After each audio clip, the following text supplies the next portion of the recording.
Hello everyone. Standard 11th में SPCC में last video में हमने हमारा जो सीसी के सेक्शन का थर्ड चैप्टर कंप्लीट किया था। आज हम एसपी के सेक्शन का जो थर्ड चैप्टर है इनकॉर्पोरेशन ऑफ कंपनी वो हम यहाँ पे स्टार्ट करेंगे। So let's get start.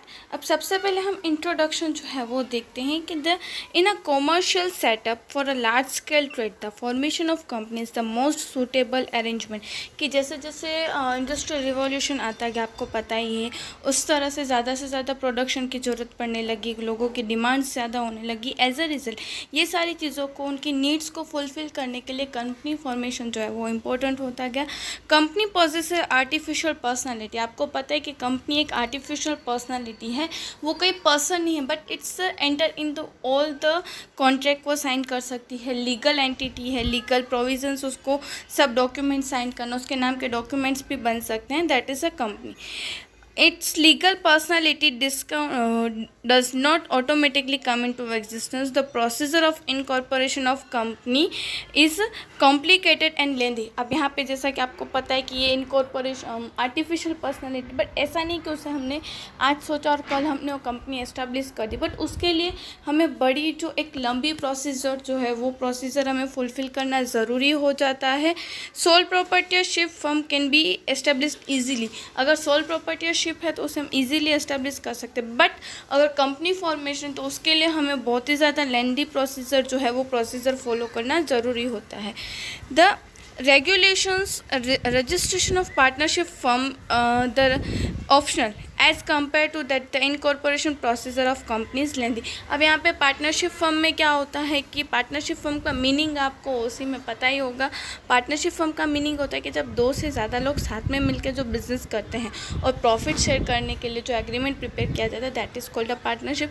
अब उसका रजिस्ट्रेशन करवाना ऑप्शनल होता है, but in the company formation the registration procedure is very lengthy as compared to partnership firm.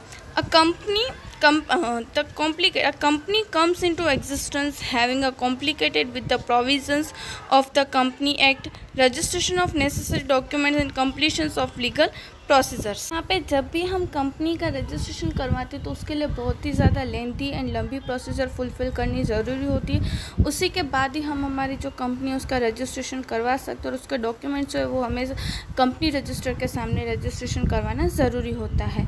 The person who establish such artificial legal personality are known as promoters. कि जो person इस तरह की legal personality को establish करते हैं कि जिनके माइंड में ये एस्टेब्लिश करने का आइडिया आता है, that is called a promoter. यहाँ पे प्रमोटर का मीनिंग आप अंडरलाइन कर लीजिएगा। इंपॉर्टेंट है कि जो पर्सन्स के माइंड में हम बोलते हैं ना कि एक थिंक आना, एक सोच आना कि हमें ये कंपनी एस्टेब्लिश करनी है, that is called the promoters. अब हम यहाँ पे कंपनी क्या है, अब उसका हम मीनिंग देखते हैं। The word company has to strictly technical of law legal meaning. Under the British common law, companies are defined as a legal person or legal entity। यहाँ पे एक लीगल वे में कंपनी का नाम लिया जाता है क्योंकि वो कॉन्ट्रैक्ट्स में साइन करते हैं, भले ही वो it's not a living person but it is a artificial personality के जो सारे कॉन्ट्रैक्ट साइन करता है, और एक सेपरेट आइडेंटिटी की जहाँ पे एक लॉफुली काम होना ज़रूरी हो जाता है।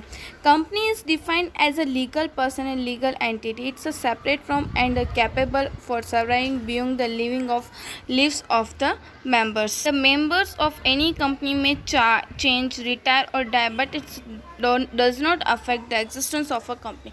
अब यहाँ पे कंपनी का जो स्ट्रक्चर है वो इतना ज़्यादा अपने में बड़ा होता है कि अगर उसके कोई मेंबर्स रिटायर हो जाते हैं, कोई न्यू मेंबर आते हैं या कुछ भी चेंज आता है तो उससे कंपनी के एग्जिस्टेंस को कोई भी फ़र्क नहीं पड़ता है। तो ये तो हमने नॉर्मल मीनिंग देखा। अब हम उसके डेफिनेशन देखते हैं। The definition of company R S under company means a company incorporate under the company 2013 or any other provisions of company law। अब यहाँ पे कंपनी लॉ के अकॉर्डिंग जो बिजनेस एंटिटी के हम एस्टेब्लिशमेंट करते हैं कि जो एक यूनिट बिजनेस यूनिट एस्टेब्लिश होता है, that is called a company. And company act 2013 is introduce stage wise. के पहले यहाँ पे धीरे धीरे कंपनी एक्ट जो है वो 2013 में लॉ इंट्रोड्यूस होता है कि जिसमें कंपनी के रिलेटेड सारी प्रोविजंस जो है वो हमें दी गई थी। तो ये था कंपनी का मीनिंग कि एक लीगल एंटिटी की जो सारे लॉफुली काम करने के लिए, कि सारे रूल्स एंड रेगुलेशंस के अकॉर्डिंग काम करने के लिए जो बंधी हुई एक बिजनेस यूनिट है, that is called a company. तो अब हम इसके कैरेक्टरिस्टिक्स जो है वो हम यहाँ पे देख लेते हैं। Characteristics of company, any corporate must have the following characteristics. First is independent corporate existence. Independent corporate existence is one of the most significant feature of company. Company is regarded as a legal person having entire distinct personality independent from its member. अब यहाँ पे एक independent corporate existence मतलब किसके जो company में जो भी मेंबर्स है वो चाहे आए या चाहे उससे कंपनी के एग्जिस्टेंस को कोई भी फर्क नहीं पड़ता, that is called independent existence. Then after second is limited liability of company's member. The company being separate legal personality is the owner of its assets and bound to by its liabilities. जैसा कि आपको पता ही होगा कि soul traders में जो होते हैं कि उनकी लायबिलिटीज़ अनलिमिटेड हो जाती है, मतलब कि वहाँ पे बिजनेस यूनिट में जो सेलर्स होते हैं उन्हें अपनी पर्सनल असेट्स को भी दे के बिजनेस की सारी असेट्स जो है वो पेमेंट करनी पड़ती है। एज अ रिजल्ट क्या होता है कि उनकी जो लायबिलिटीज़ है वो unlimited, but in company format कि ये जो उनकी जो मेंबर्स हैं उनकी लायबिलिटी कितनी होती है, वो जितने अमाउंट की जितनी असेट्स वो लेके आए उतनी ही। Members even as a whole और neither the owner of a company is undertaking not liable for its डेब्ट। अब यहाँ पे ऑनर्स जो है उनकी लायबिलिटी कितनी होती है कि जितना कंपनी में उन्होंने इन्वेस्टमेंट किया है उतनी, उससे ज़्यादा कोई भी लायबिलिटी कंपनी की नहीं होती है। The member's liability is limited only to the nominal values of the share taken by them. No member is bound to contribute more than the nominal values of the share held by him. यहाँ पे उस जो भी members होते हैं उनकी responsibility कितनी होती है, जितनी उन्होंने शेयर परचेज की उतनी, उससे ज़्यादा रिस्पॉन्सिबिलिटी उनकी नहीं होती है। बाद हमें यहाँ पे दिया हुआ है perpetual existence. A company is defined as an artificial person, it has perpetual existence, it is not subject to death और illness of any of its member. अब यहाँ पे परपेचुअल एग्जिस्टेंस मतलब कि यहाँ पे भले कितने ही पार्टनर्स आए या कितने ही पार्टनर्स आए पर उससे कंपनी के एग्जिस्टेंस को कोई भी फ़र्क नहीं पड़ता है। यहाँ पे कोई भी मेंबर की डेथ हो कोई हो या तो फिर उनका पार्टनर्स जो रिटायर होगा तो उससे कोई भी उसकी फर्म को इफेक्ट नहीं पड़ती है।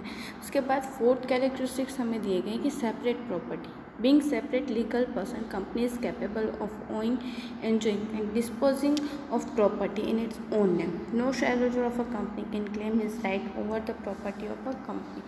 अब यहाँ पे एक बोलते हैं ना कि सेपरेट प्रॉपर्टीज़ होती हैं कंपनी की, कि वो आर्टिफिशियल पर्सनालिटी, इसलिए कंपनी की जितनी भी प्रॉपर्टीज़ डिस्पोजेबल उसकी ऑनरशिप सब जो है वो कंपनी की, कोई भी शेयर होल्डर इस तरह से नहीं कह सकता कि ये जो प्रॉपर्टी है वो उसकी कोई भी शेयर होल्डर की पर्सनल है। पर जो भी असेट्स होती हैं, जो भी प्रॉपर्टीज़ की जो भी ओनरशिप होती है वो सारी ओनरशिप किसकी हो जाती है, कंपनी की हो जाती है। उसके बाद हमें दिया हुआ है कि transferability of shares subject to the provision laid down in the article of association of a company, the share of a company can be transferred। मतलब कि suppose as a partner as a member मैंने share purchase किए हैं तो मुझे अगर ज़रूरत नहीं है तो मैं अपने शेयर्स जो हैं वो किसी और के नाम पे भी ट्रांसफ़र कर सकती हूँ, बट उसके लिए जो भी रूल्स एंड रेगुलेशंस है वो रूल्स एंड रेगुलेशंस फॉलो करना ज़रूरी होता है। फिर capacity of the company to sue and to be sued. अब यहाँ पे a company being a legal person in the eye of law can entertain a legal proceeding against anyone as well as it can be sued by any person in its own name. अब यहाँ पे क्या होता है कि एक company जो एक लीगल पर्सनैलिटी इसलिए वो किसी के अगेंस्ट कोई पर्सन के अगेंस्ट वो केस भी कर सकते हैं और उसके सामने ऐसे मेस कि कोई पर्सन जो वो कंपनी के अगेंस्ट भी केस कर सकते हैं क्योंकि वो लीगल पर्सनैलिटी है। And as a legal personality अगर जो भी रूल्स एंड जो भी रेगुलेशंस आते हैं वो सारे रूल्स एंड रेगुलेशंस जो है वो कंपनी जो है उसे फॉलो करने पड़ते हैं। जो लीगल रूल्स हैं वो सारे रूल्स उसे फॉलो करना ज़रूरी होता है। In the same manner suit can be filed against a company by a person for the breach of contract. कि अगर ऐसा हो कि समटाइम्स कंपनी ने अगर कोई कॉन्ट्रैक्ट ब्रीच किया हो तो उस कॉन्ट्रैक्ट के अगेंस्ट जो है वो उसके अगेंस्ट जो है वो कोर्ट केस भी हो सकता है। फिर हमें यहाँ पे दिया हुआ है professional management. The corporate sector is capable for attracting the growing cadre of professional managers. यहाँ पे इसमें क्या होता है कि हम जो कैपेबल होते हैं कि जो ग्रोइंग जिनके पास मैनेजर्स के पास अच्छी नॉलेज है तो उन मैनेजर्स को हम हमारे बिजनेस में ला के हमारे बिजनेस को हम ज़्यादा से ज़्यादा एक्सपांड जो है वो हम कर सकते हैं। 8th पॉइंट हमें दिया हुआ है यहाँ पे finances. Normally incorporate company came into existence on the capital raised by public subscription either from share और डिबेंचर। अब यहाँ पे नॉर्मली कंपनी जो है वो फाइनेंस किस तरह से कलेक्ट करती है, पब्लिक सब्सक्रिप्शन से, मतलब कि लोगों के इन्वाइट करके उनसे सब्सक्रिप्शन लेके या तो फिर शेयर के फॉर्म में या तो डिबेंचर के फॉर्म में जो है वो लेती है। अब शेयर का मीनिंग क्या होता है कि कंपनी जो है उसकी जो टोटल कैपिटल है, मतलब कि जितने पैसों से वो बिज़नेस स्टार्ट कर रही है उसको छोटे छोटे पार्ट्स में डिवाइड कर दे, डिस्ट्रीब्यूट कर दे, और वो छोटे छोटे पार्ट्स को लोकल पब्लिक में एक अनाउंस कर दे कि इनविटेशन दे कि आपको हमारी कंपनी में इन्वेस्टमेंट के लिए ओपन बोलते हैं कि इनविटेशन दिया जाता है, that is called the share. और डिबेंचर दैट मीन्स कि उसी तरह से कैपिटल लेने के लिए, बट वो बोरोड कैपिटल के, उसे हम शॉर्ट टाइम के बाद उसे हम रिटर्न करते हैं। इस कंडीशन से जो अमाउंट जो कैपिटल जो है इशू की जाती है that is called a debenture. तो यहाँ पे शेयर और डिबेंचर का मैंने आपको मीनिंग समझा दिया। और नॉर्मली कंपनी जो है इस तरह से कैपिटल लेनी हो तो वो शेयर और डिबेंचर के फॉर्मेट में कैपिटल जो वो कलेक्ट कर सकती है। सो आज की इस वीडियो में हमने देखा कि कंपनी का मीनिंग क्या है, उसके कैरेक्टरिस्टिक्स क्या है वो देखें। अब हम हमारे जो नेक्स्ट वीडियो है उसमें देखेंगे कि किस तरह से कंपनी अगर एस्टेब्लिश होती है तो कौन से प्रोसीजर जो है वो हमें फॉलो करनी चाहिए वो। तो आज के इस वीडियो के ऊपर से आपको स्क्रीन पे जो क्वेश्चंस दिखाई दे रहे हैं वो क्वेश्चन जो है वो आपको आपके होम असाइनमेंट में सॉल्व करने हैं, और एज वेल एज आपको ये जो क्वेश्चन है वो लर्न भी करने हैं। हम नेक्स्ट वीडियो में न्यू टॉपिक के साथ मिलेंगे। Thank you.